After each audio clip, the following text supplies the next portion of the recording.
be smarter. So I want you to know that everyone in this classroom is a teacher, and everyone in this classroom is a learner, and that includes you.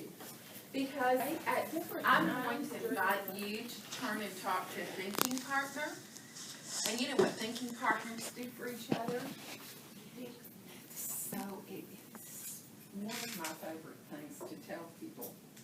So, you know, if you and I are talking, I say something, and you say something, and I say something, and you say something, and in the space between us, learning happens.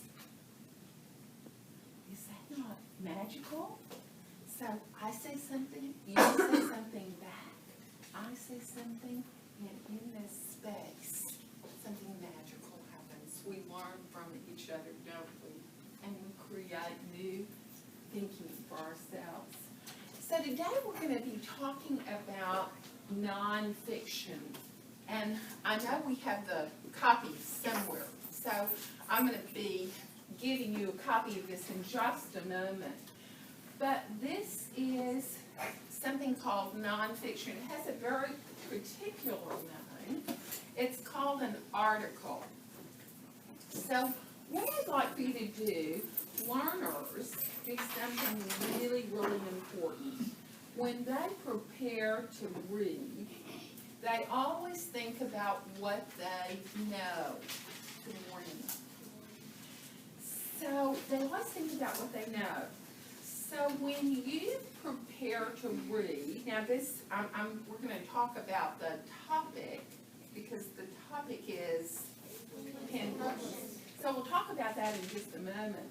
But what I'd like for you to think about is, how would reading this article, be different from, for example, reading a story? What are some things that you would be looking for? Turn to a thinking partner and share your thinking with someone close by. So you guys could be partners.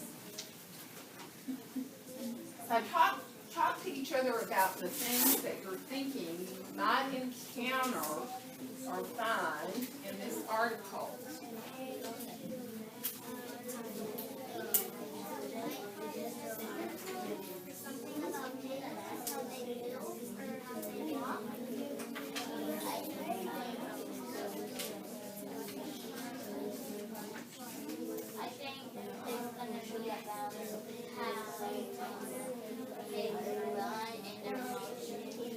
So my signal back to you will be just to raise one finger, and that will mean that it's time for one voice versus many voices. So let's come back together. Thanks for making your thinking partners smarter. So when you prepare to read something that is nonfiction, it's an article, what are some noticings? Some things that you pay attention to that you anticipate you'll find? Yes? The title of the... Okay, so you mean these kinds, this or this kind? The title. Yeah, so all text has the title typically, right, when we read a book?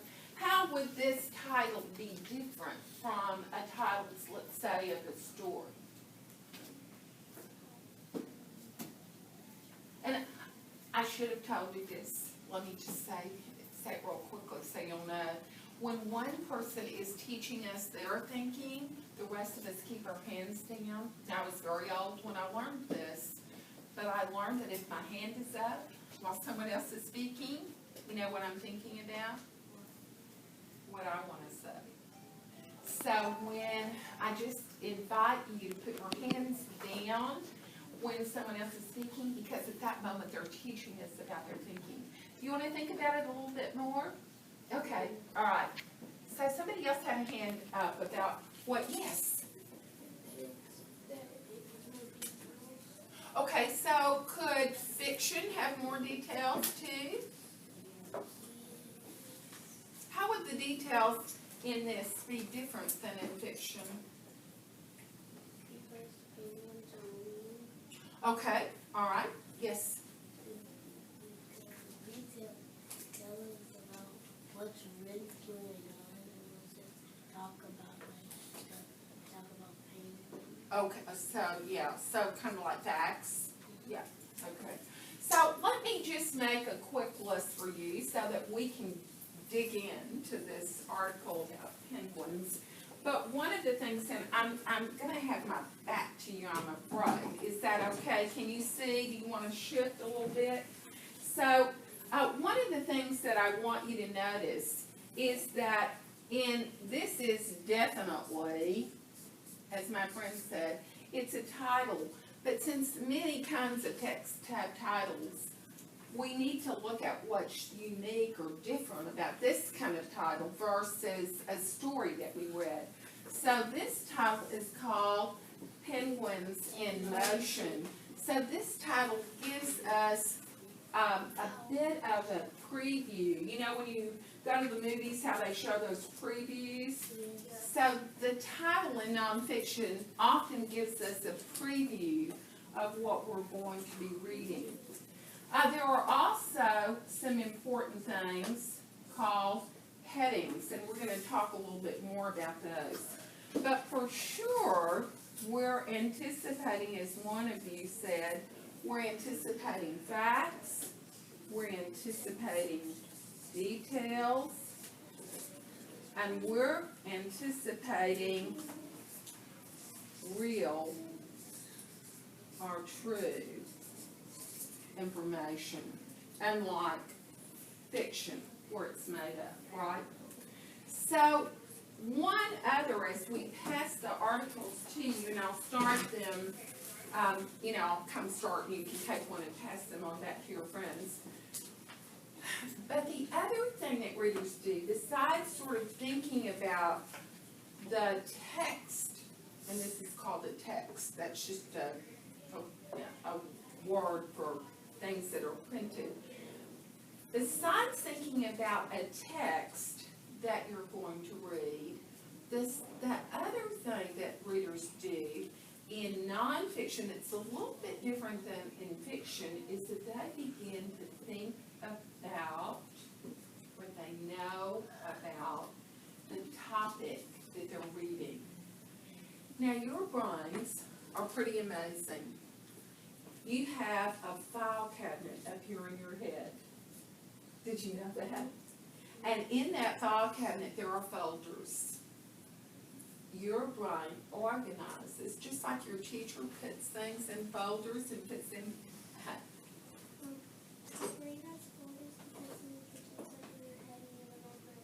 Exactly. Thank you for adding that smart thinking to what we're talking about.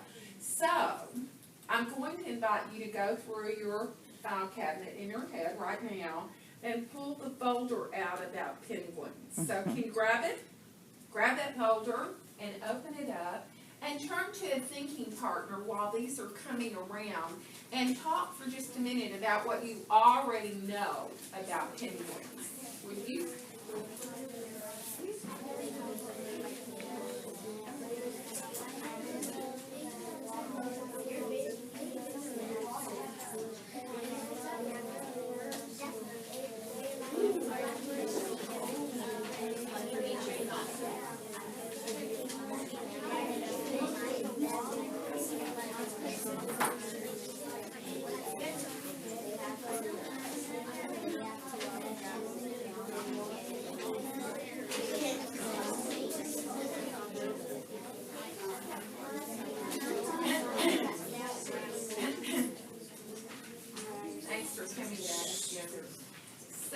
What are some things that you already know about penguins? What are some things that you already know? Yes? Okay, now remember our hands are down while one of our friends is teaching. What else? Penguins, they're like bald eagles, but they're not really bald eagles, but they have the black and white. Ah, so you know a little bit about how they look? Yes. Eagles are like type of fish because they can swim pretty fast and they love to eat food. Ah, excellent. Yes. When mom birds are guard, when they have eggs, the dads have to hold them between their legs and they can't drop them.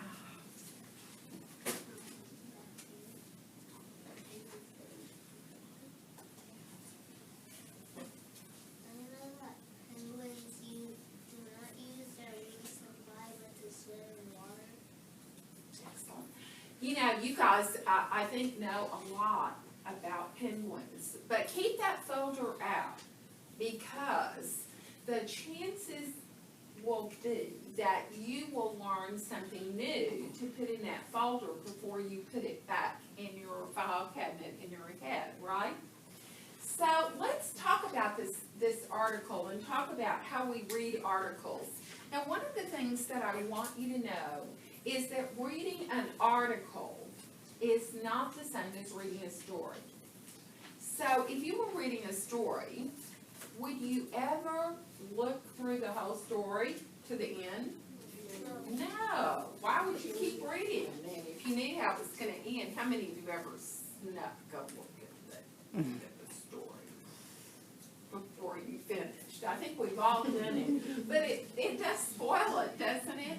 So, but nonfiction reading is somewhat different in the sense that we do preview what we're about to read. So I want you to think about this. This is a kind of, I love metaphors. Do you like metaphors? It's when we talk, we compare two things. So reading nonfiction is a little bit like working a puzzle. So you know how when you work a puzzle, you dump all the pieces out? Yes. Yeah, and so you dump all those pieces out, and then what do you do? Put them together. Yeah, but where do you start? On the edge. You start here. So some people tell me that they find the corner pieces first. And then after they find the corner pieces, they fill this in, those outside pieces that have a straight edge. So do this with me. So as readers of nonfiction, particularly readers of articles, we build a frame. And so the frame helps us know how the author organized, what the big ideas are, and we can often figure those out because of those headings. We know what photographs are there, right? And so we can kind of go into the reading of an article with a frame, right? Can you see that? And then, you know, all those details. So now it's easy because we can put all those details, just like you fill in the middle of a puzzle. Once you get the outside figured out, it's easy to fill in the details. Does that make sense? Okay, so let's take a look. Let's do our frame building for this article. So the first thing, yes ma'am.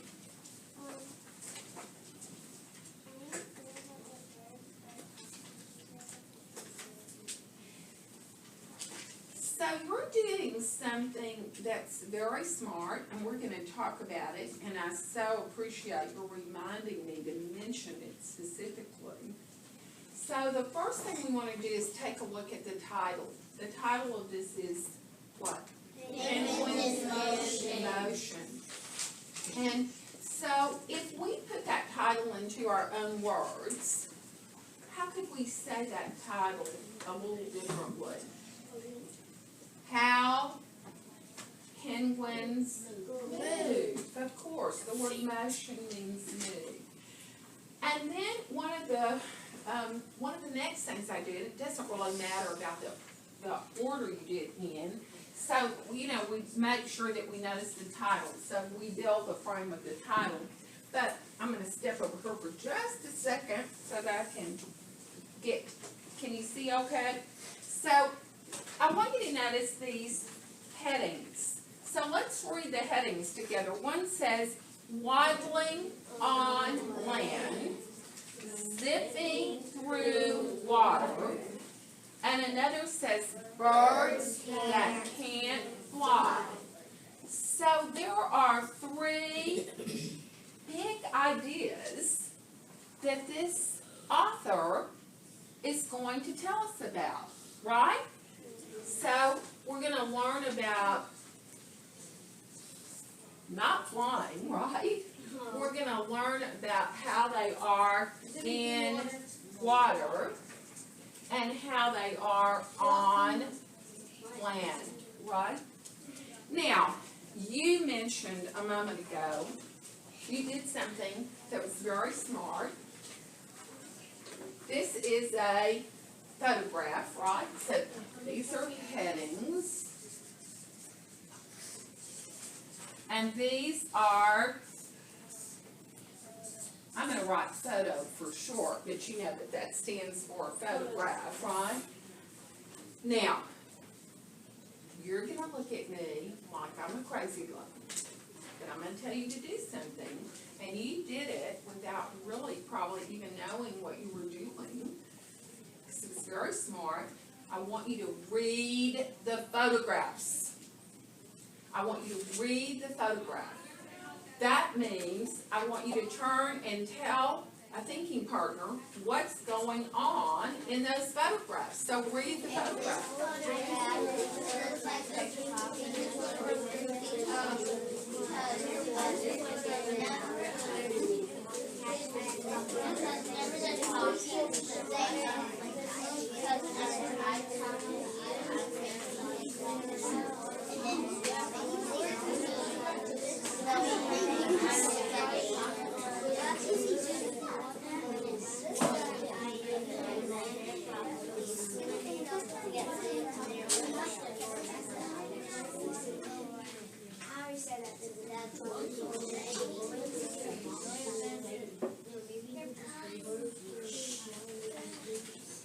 I just saw something so bright. My friends were doing exactly what they were asked to do, and they were looking at each other, and they didn't see me do this, and one kind person said,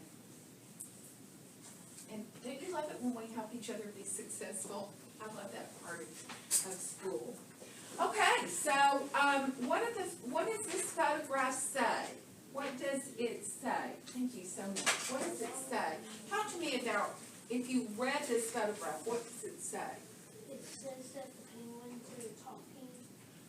Okay, and it does kind of look like they're talking, doesn't They're it? also protecting the land. Yeah, what else does it say? Answer down, remember she's teaching.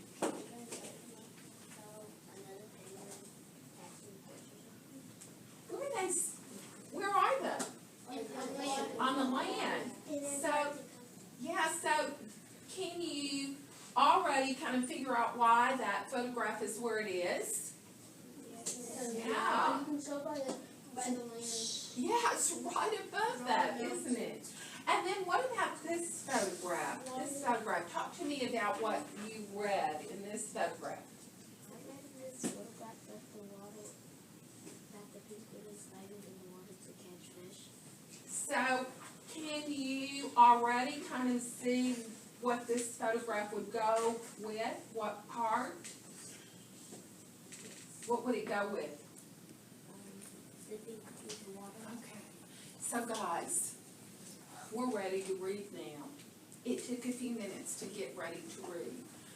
But may I make a promise to you that if, when you see an article, you take time to build the front by previewing the article, I promise you that when you start to read, you'll feel smarter and you'll be able to figure out what to pay close attention to. So we're going to organize this in our head so that we can put information in our brain as we read. So I want you to build with me how this author organized the article. So do this. So what's the big idea? How penguins move, right? And then we want to put a space up here for how they move on Land. And we want to another little space to put how they move in the Water. And then we need another little space down here on how they move in the away. They can't move in the air, can they? How they cannot fly. Yeah, so are we ready? Yes. So the three big ideas that we're going to pay close attention to, how they move on land, how they move in the water, and how they cannot fly. Okay, so we'll begin. I'll read, and then I'll be inviting you to turn and talk to one another about what you're thinking, okay? All right, so penguins in motion.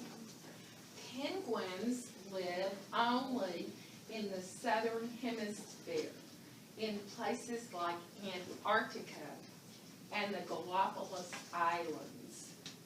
They are birds, but they cannot fly. But that doesn't mean they don't get around. So let me stop for just a moment and tell you what I'm thinking inside my head. You know, don't you love that part where we are able to share our thinking with each other? So one of the things I'm noticing as a reader is this first paragraph that we just read. This is almost a hello from the author. It's almost like a hello from the author. And so sometimes I think about the first paragraph as, howdy, I'm going to teach you all about penguins, right, in this case. So that first paragraph, sometimes we call it an introduction. So is that the way you felt? The author just said, by the way, here's what you're about to learn about, and we'll give you a big idea. So let's read on. Waddling on land. Now, that is, when I see a heading like that, I stop to think, is it a heading that says exactly, you know, like the sky is blue? Or is it one that I have to do some inferring? I see some inferring sentences up here. So this heading is one that I have to do some inferring because it says waddling on land. So the minute I see that heading, I think in my mind, and you're thinking in your mind, what are you seeing? Are you seeing waddling? No. Because you're not sitting there. So let's read now. We've got a picture in our mind. So in nonfiction, we have to make little movies in our mind. We have to make this photograph move. You ready? Let's read. To walk, penguins waddle across the ice, bobbing left and right, inching their way forward. Their webbed feet loop out to the side with each step. They use the little flaps on their sides to help steady themselves. They can go a little faster if they flop down on their bellies and slide along the ice in snow. Now turn to a thinking partner and make this photograph into a movie by using the words that you just read.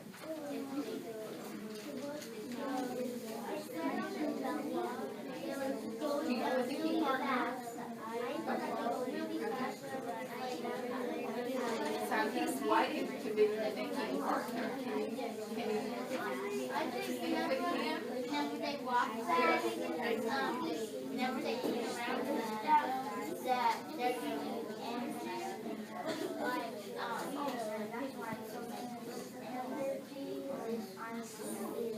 whenever they're doing it, they're getting energy because they're going faster and faster. I saw as you turned this photograph into a movie, can you sort of describe what you were seeing when you made this photograph into a movie? What are you thinking? I saw you all talking about it. What were you thinking? I was thinking that I was staring at it and looking at the painting as well, and some of them. Are they very fast on the eyes? Oh yeah. Yes. Look at what it says. It says, this is where text evidence is so valuable. I noticed that word as I was reading. See if you noticed the word that helps you know how fast they go. Do you have a thought? What were you thinking?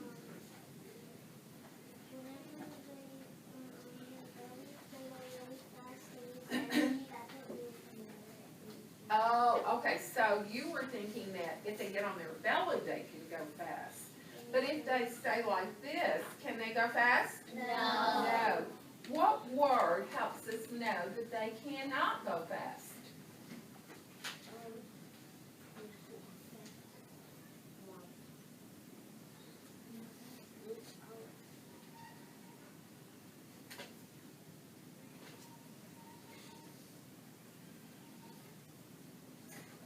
Want some help? She has a thought, I think. What word were you focusing on that would be a text clue?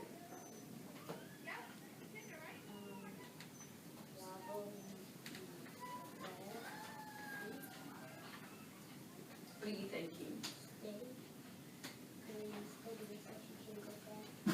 Did any of you notice this word?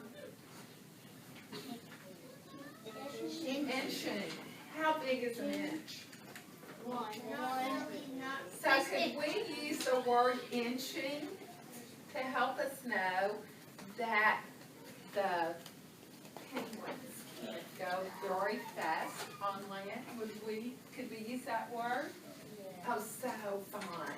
Let's read on. Zipping through the water. Again, this is not like the sky is blue, is it?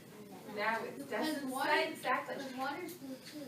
Yeah, so what do we have to infer about the way they move in the water from this heading? How are they going to move in the water with the word zipping through the water? How do you know that? So you're using the clue, the word zipping, right? So we all have, we have zippers and they go fast, don't they? Yes, ma'am.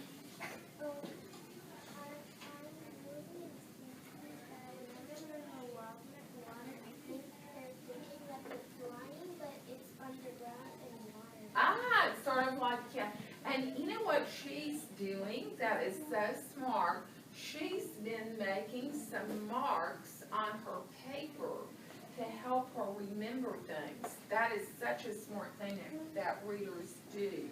So let's read the part about zipping.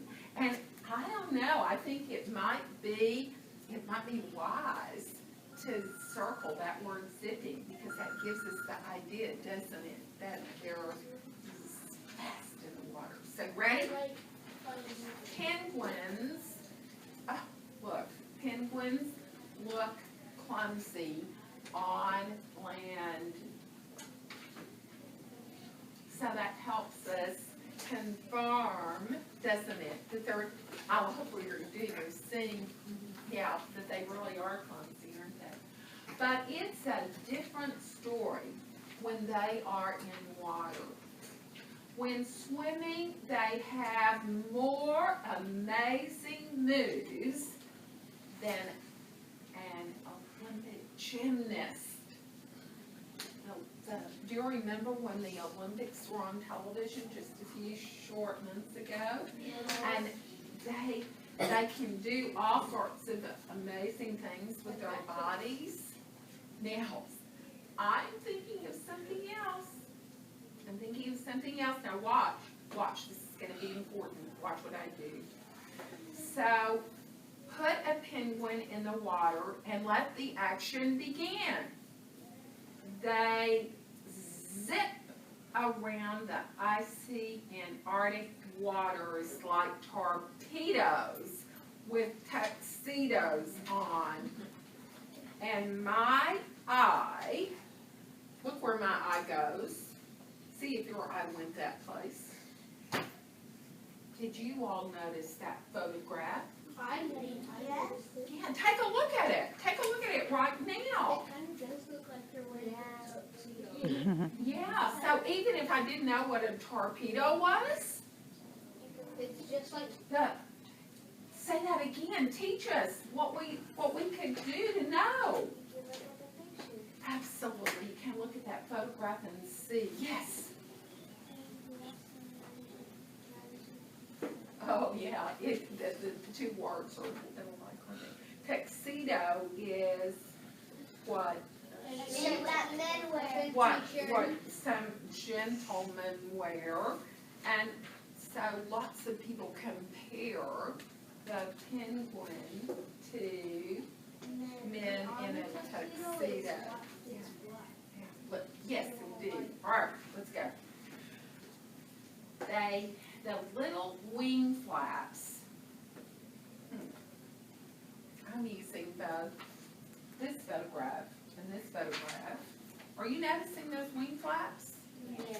Me too. You're always flapping your wings to keep you steady. The little wing flaps and the webbing between their toes. This photograph seems to me to be more helpful, don't you? Can you see the webbing in their toes? Help move them through the water at high speeds. Penguins have been clocked as fast as 27 miles per hour. I see some hands turning to the thinking partner about what details in this seem very helpful to know how they move in the water.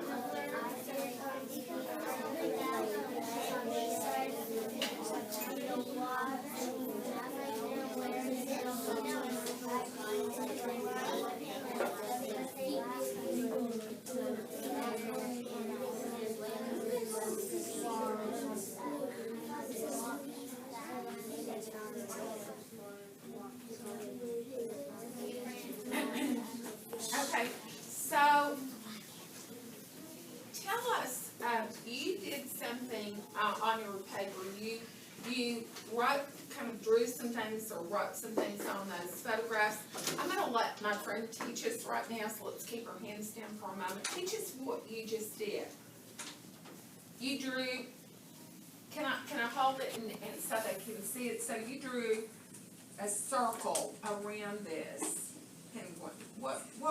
What caused you to do that? What were you thinking that drawing that circle could help you remember?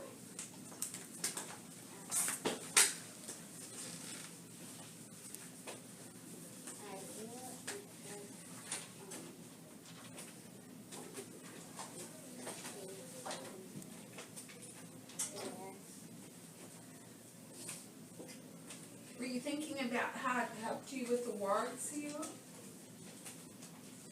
Yeah, and I noticed, I love what she did here. You know what she did here? She put flap, because the flaps were mentioned in that paragraph. Thank you. All right, let's keep reading. Birds that can't fly. So now, isn't that interesting? Sometimes usually authors say things that are, but this time the author is telling us something that is not. Right? Penguins are birds. Penguins are birds, but they look very different from the birds in your backyard. And we know they can't fly like the birds that come to your bird feeder. Like all birds, penguins have light air-filled bones and a beak with no teeth. Penguins have feathers and must comb them with their beaks, and they lay eggs like all birds do. So here's this interesting paragraph that says, do this with me, it says, all the ways penguins are like birds and ways the penguins are not like birds. So that's a very important paragraph. They are birds, but they can't fly like most birds. So we're going to go ahead and read the very last paragraph. And remember how I said that the first paragraph, when something is organized how?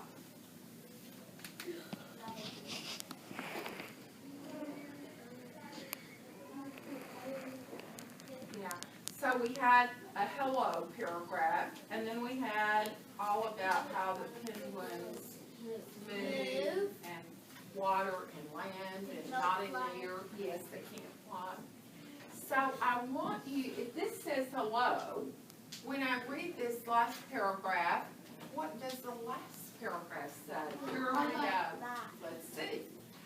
Maybe penguins can't fly through the air like a robin or an eagle, but they sure can fly when they are underwater. What does that one say? Goodbye. I love that, don't you? So this one says, goodbye. And by the way, goodbye, but don't forget what I just told you about. So turn to a thinking partner now. Now what? You need to hear what I'm going to ask you. Remember you got that folder out, right? You got that folder out?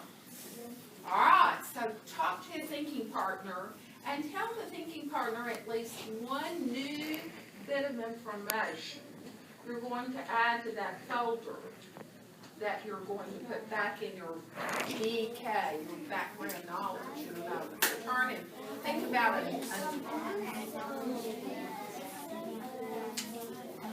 Well, I don't know, but I'd love to. I love learning from you.